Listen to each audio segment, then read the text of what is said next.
Hi friends, ഇന്ന് നമ്മൾ നോക്കുന്നത് ലൈബ്രറി കൗൺസിൽ ക്യൂസ് LP വിഭാഗം വായിക്കാൻ പറഞ്ഞ പുസ്തകമായ ഇഷ്ടത്തി പൂച്ച എന്ന പുസ്തകത്തിലെ പ്രധാനപ്പെട്ട ചോദ്യങ്ങളാണ്. ഇഷ്ടത്തി പൂച്ച എന്ന ഈ പുസ്തകത്തിൽ കുറേ കുഞ്ഞു കുഞ്ഞു കവിതകളാണുള്ളത്. കുറേ ചോദ്യങ്ങളൊന്നും നമുക്കിതിൽ നിന്നും കിട്ടില്ല. വളരെ ലളിതമായ രീതിയിൽ അവതരിപ്പിച്ച കുട്ടികൾക്ക് അനുയോജ്യമായ കവിതകളാണ് ഇതിലുള്ളത്. അപ്പോൾ കൂട്ടുകാർക്ക് നമ്മുടെ വീഡിയോ ഇഷ്ടമായ വീഡിയോ ഒന്ന് ലൈക്ക് ചെയ്ത് ചാനലൊന്ന് സബ്സ്ക്രൈബ് ചെയ്യുക. അപ്പോൾ നമുക്ക് ക്വസ്റ്റ്യൻസ് നോക്കാം.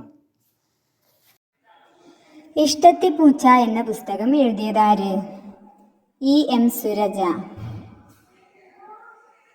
പൈക്കുട്ടിയുടെ പുള്ളികളെ പറ്റി എങ്ങനെയാണ് കവിതയിൽ വർണ്ണിക്കുന്നത്? ചെമ്മുകിൽ മാനച്ചന്തം ചിന്തും പുള്ളികളുള്ളൊരു ചങ്ങാതി. ഞാറുമിന്നിത്തെളിയുന്ന ഓരുവെള്ളമിളകുന്ന പച്ചവയൽ വരമ്പത്തെ വിരുന്നുകാരി ആര്? കൊക്ക്. പൂച്ചയുടെ വാസം എവിടെയായിരുന്നു? ആശുപത്രിയിൽ. ദിനംപ്രതി രോഗികളെ കൊണ്ട് ആശുപത്രി വലുതായിക്കൊണ്ടിരുന്നപ്പോൾ പൂച്ച എല്ലായിടത്തും ഓടിക്കുഴഞ്ഞപ്പോൾ എന്താണ് ഉപായം കണ്ടത്?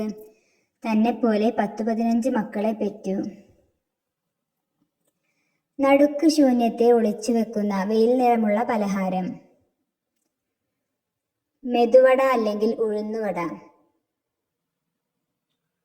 കുഞ്ഞിത്തവളകൾ 2 എന്തു കാണാനാണ് പുറപ്പെട്ടത്? നാടുകളും കാടുകളും. കുഞ്ഞിത്തവളകൾ പാടത്ത് കണ്ട കാഴ്ചകൾ എന്തായിരുന്നു? തോട് വറ്റിപ്പോയി, കുളവും നികത്തിപ്പോയി. വാക്കിനെ അകത്തുവെച്ച് തിരനിറച്ച് പുതിയ ലോകബോധമേകുന്നതാര്? പുസ്തകം. കുട്ടിയെ പ്രകൃതിയിലെ പല കാഴ്ചകൾ കാണുവാൻ ഉറക്കിൽ നിന്നും എണീക്കുവാൻ പറയുന്നതാര്? കുഞ്ഞിക്കിളി.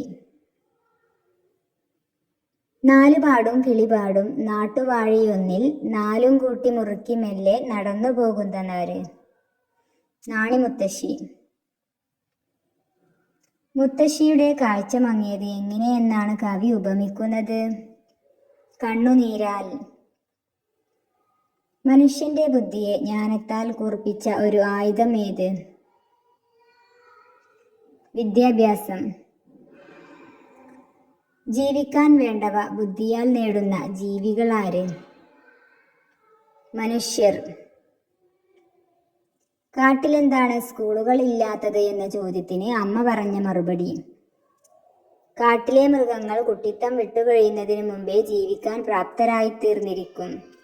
അമ്മ വരുന്നതിന് മുമ്പേ ഫോണിൽ എന്ത് ചെയ്യാനാണ് കുട്ടി മുത്തശ്ശിയെ വിളിക്കുന്നത്? ഗെയിം കളിക്കാൻ. എന്തിനാണ് അമ്മു ഗെയിം കളിക്കുന്നത്? അവൾക്ക് സ്കൂളിൽ പോകാൻ തോന്നുന്നില്ല, പുസ്തകം നോക്കുമ്പോൾ ബോറടി. കീറിപ്പറിഞ്ഞ വേഷവുമായി വിശപ്പടക്കാനാവാതെ ജോലി അന്വേഷിച്ച് ചെന്നപ്പോൾ എന്ത് പരിഹാസമാണ് അവർ നേരിട്ടത്? കക്കാനിറങ്ങിയ ചെക്കന്മാരെ എന്ന വിളി. കാർമേഘത്തെ കണ്ട അമ്മുവിന്റെ ആദി എന്തായിരുന്നു? കുഞ്ഞിക്കിളികളുടെ അമ്മ പക്ഷിക്കൂട്ടിലെത്തുന്നതിന് മുമ്പേ മഴ പെയ്യുമോ? കാറ്റേ വന്നേ കാർമേഘങ്ങളെ ഇത്തിരി നേരം തടയണേ, വേഗം പോയ പക്ഷിക്കൂട്ടം കൂടുകളിൽ ചേക്കേറട്ടെ. ആരാണ് പറഞ്ഞത്? അമ്മു. ചിത്രകാരനുള്ള കൈത്തൂവാല പോലെ പല നിറത്തിൽ മുങ്ങിത്തുടിക്കുന്ന മഴ പെയ്യുമ്പോൾ കുടയാക്കി പിടിക്കാവുന്ന മഴക്കാലത്തെ സന്ദർശകർ ആരാണ്? പുള്ളിച്ചേമ്പില. ദൂരെ ദൂരെ കുന്നും മലയും കാടും കാണാൻ കൊതിയില്ലേ, പല പല വേഷം ഭാഷകൾ അറിയാൻ നീയും കൂടെ പോന്നോളൂ. അമ്മുവിനോട് ഇങ്ങനെ പറഞ്ഞത്. തീവണ്ടി. ഇഷ്ടത്തിപ്പൂച്ചയിലെ പ്രസിദ്ധമായ ഒരു റഷ്യൻ നാടോടിക്കഥയുടെ പുനരാഖ്യാനമായ കവിത ഏത്? പാട്ടുകാരന്റെ കഥ. പാട്ടുകാരനോട് പാട്ട് നിർത്തണമെന്നും അയാളെ കൊല്ലാനും വിധിച്ചത് എന്തിന്? ജന്മിമാർക്കെതിരെ പാടുകയും അടിമകൾ സ്വാതന്ത്ര്യം നേടുകയും ചെയ്തപ്പോൾ. ജോലിക്കാർ ബാലനെ കൊല്ലാൻ തയ്യാറാവാത്തതിനാൽ പ്രഭുക്കൾ എന്തു മാർഗമാണ് സ്വീകരിച്ചത്? കൂർത്ത പല്ലുള്ള ചെന്നായ്ക്കളെ കൊല്ലാൻ വിട്ടു.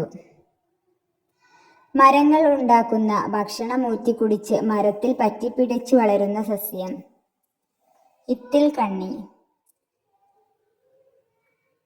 കാലാവസ്ഥയുടെ തെളിച്ചം ഏത് ജനതയുടെയും ആഘോഷത്തിന്റെയും പശ്ചാത്തലമാണ് എന്നും അതത് ജനങ്ങൾക്ക് അത് ഡാഷ് ആണെന്നുമുള്ള സങ്കല്പമാണ് വെറുതെ വന്ന വെയിലിറ്റ് എന്ന കവിതയിൽ. ഓണം.